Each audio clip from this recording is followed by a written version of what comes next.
the night I finally said it out loud, the fire had already burned down to coals, and the house was so quiet I could hear the wood settling in the walls.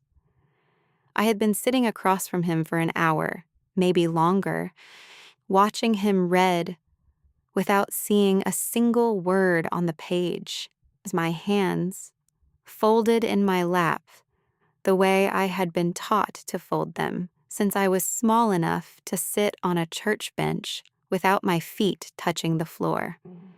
I had rehearsed the sentence for weeks, in the garden, at the washboard, in the gray space between sleep and waking when a woman's mind is finally her own for a few minutes.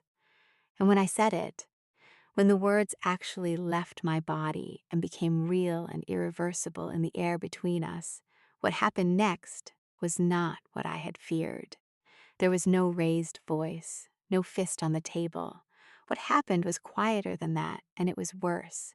He closed his Bible slowly, set it down with both hands the way you set down something sacred, and he looked at me with an expression I can only describe as pity, the kind of pity that has no softness in it, the kind that says you are confused and I am not. And he said, "Keturah, you are not well."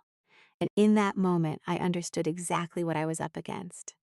Not one man, the entire architecture of a world that had been built, brick by brick, generation by generation, to make that sentence impossible. My name is Keturah. I grew up Old Order Amish, and I left several years ago, and this channel is where I say the things that were never allowed to be said. If you want to hear what life inside that world actually looks like from a woman who breathed it every day of her life until she couldn't anymore, subscribe to this channel, like this video, and turn on your notification bell so you never miss what comes next. I have so much more to tell you. Now let me answer the question the title of this video is asking, because the answer is not what most people imagine, and it is not simple, and it will stay with you. What happens when an Amish woman asks for a divorce is this: the community does not argue with her. It does not punish her immediately. It prays over her. It surrounds her. It sends the bishop to her kitchen table within the week, not to listen, but to remind her that her vow was made before God, that seasons of hardship are not seasons of permission, that a wife who yields is a wife who is faithful, and that the feeling she is calling suffering is something the Ordnung has another word for entirely. The Ordnung is the unwritten law that governs everything in an old order community, every hour of every day, every hem length and harness style and word spoken in church, and the Ordnung does not have a category for divorce. Not a rare category, not a discouraged one, no category at all. There is no word in the structure for a woman whose interior life has become incompatible with the life she was assigned. There is only the assumption that the incompatibility is hers to correct. I was 26 when I sat across from my husband at that table. We had been married for 7 years. I had borne him 3 children, buried 1 pregnancy in silence, kept a house that was always clean, a garden that was always producing, a face that was always composed. From the outside, which is the only side the community ever sees of a marriage, we were fine. We were more than fine. We were an example. I want to be careful here because I know what people hear when an Amish woman begins to tell this kind of story. They hear abuse, they hear violence, and sometimes that is exactly what it is.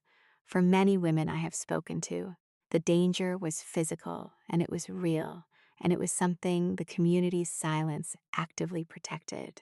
For me, it was different. And I think it is important to say that because the version without visible bruises is the version that is hardest to name and hardest to leave, and hardest to be believed about afterward. What I lived with was a man who was never wrong, who had the deacon's ear and the bishop's trust, and a way of framing every conflict so that by the end of it, I was always the one who had been unclear, emotional, faithless, weak, a man who read his Bible every night, like a man who had been personally reassured by God that he was doing everything correctly. The silence in our house was not the silence of peace. It was the silence of a woman who had learned, slowly and completely, that speaking did not help. After I said what I said at that table, and he said what he said back to me, the machine moved exactly as it was built to move. Within 3 days, the deacon had visited. Within a week, the bishop sat in my kitchen with his hat in his hands, and his certainty filling the room like weather. He was not unkind. I need you to hear that clearly. He was genuinely trying to help me by the only framework he had ever been given for what help looks like. He told me that God does not give us burdens beyond our strength. He told me that the vow I had made was not a vow to a feeling but to a covenant. He looked at me with pastoral warmth and said, "Keturah, what you are feeling is a test, not a sign." I nodded. I had been nodding since I was a girl. I was very good at nodding. What he could not see, or would not see, was that I had stopped believing the nod.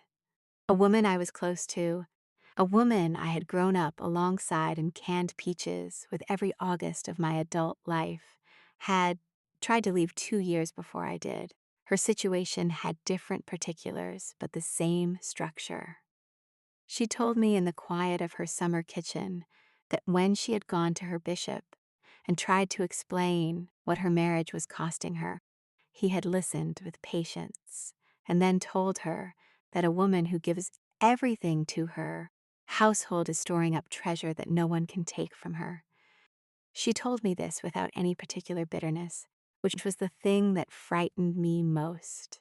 She had made peace with it, not the peace that comes from resolution, but the peace that comes from a woman finally accepting that her suffering will not be recognized as suffering by the people who have the power to name it, and deciding that she can survive on less air than she thought.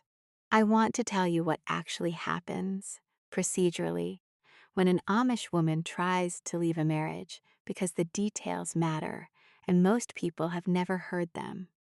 If she is baptized, and almost every married Amish woman is baptized before she weds, because baptism and marriage are essentially the same vow made in sequence, then leaving the marriage is also leaving the church. Leaving the church means maidang, shunning. Her family cannot receive anything from her hand. They can speak to her, but the conversation will always have a shape to it, a careful distance that everyone maintains because they love her, and they also believe she has broken something that cannot be repaired except by her return. Her mother's voice on the phone will be warm and a little far away at the same time, like a woman speaking through a window that has been closed. And her children. This is the part that doesn't leave you once you've heard it, and I'm sorry, but I need to say it plainly. In the old order world, the children belong to the structure. When a woman leaves, the expectation of the community, not a court order, not a legal ruling, but the expectation with the full weight of God and family and everything she has ever loved behind it, is that the children stay. They are being raised in the faith. A mother who has broken covenant is not considered a fit keeper of that flame. I have spoken to women who drove away from their farms on an ordinary morning with a single bag and the particular silence of a woman who has decided that if she says goodbye, she will not be able to leave. One woman described it to me not as freedom, but as choosing to cut off your own hand because the alternative was dying with it. She said, "I made peace with what I chose, but I will never be entirely at peace with it, and I have stopped expecting to be." After the bishop's visit, I did not leave immediately. I want to be honest about that.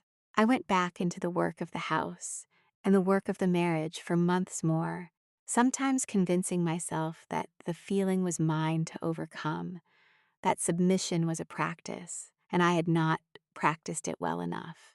I want to say that to anyone who has been through something like this and who judges themselves for how long it took, because it took me a long time too.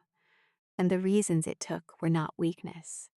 They were the entire accumulated weight of a world that had been telling me since birth what my feelings meant and who had the authority to interpret them. What finally moved me was not dramatic. It was February.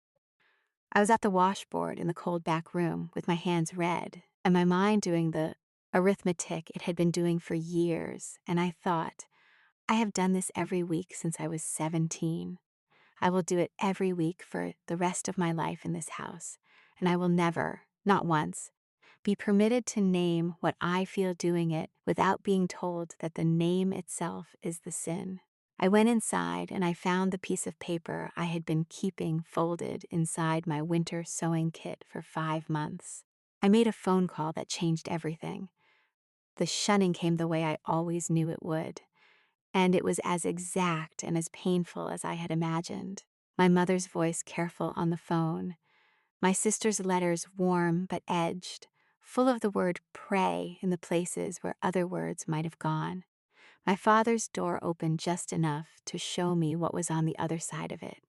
Years later, in a therapist's office that smelled like eucalyptus and felt like a different planet from the world I had grown up in, I was given a sentence that I have carried every day since. She said, "A system doesn't have to be violent to cause serious harm. It only needs to make certain experiences unnameable. If a woman cannot name what she is living, she cannot ask for help. If she cannot ask for help, she cannot leave. If she cannot leave, the structure remains. The silencing is the structure. The structure is the silencing." I want to say one more thing before I tell you what comes next in later videos, because I think honesty requires it. The community I left was not a community of villains. The women who sat with me through my labors, the neighbors who came without being asked when the roof needed work, the faith that gave me a language for the world before I had my own. These things were real, and I do not erase them. I grieve what I lost at the same time that I am glad I left. I hold both of those things, and I do not try to resolve them into a simpler story, because a simpler story would not be true. What I can tell you is that I was someone whose interior life had become louder than her capacity to silence it. And when I finally stopped performing the silence, when I stopped nodding and started listening to the thing that had been speaking very quietly inside me through all those years of kneading bread and hanging washing and sitting across from a man reading his Bible with absolute certainty, what it said to me was not angry. It was patient. It had been waiting a long time. It said, "You are a person all the way through, not just in the parts that are useful to someone else." If you grew up in a world where leaving was called sin and staying was called holiness, I see you. If you have ever sat across a table from someone and nodded while something inside you stayed perfectly still and perfectly certain, that stillness was not pride. It was not rebellion. It was you knowing what you knew, the way a person always knows, underneath every layer of quiet they have been taught to wear. If you want to go deeper, the full Amish Insider Guide is in the description below. And if this story has reached something in you, please subscribe to this channel, like this video, and turn on that notification bell so you don't miss what comes next. I have so much more to tell you. Your life belongs to you. It always did. Even when every voice around you was absolutely certain it belonged to someone else. Choose your freedoms wisely. They might just save your life.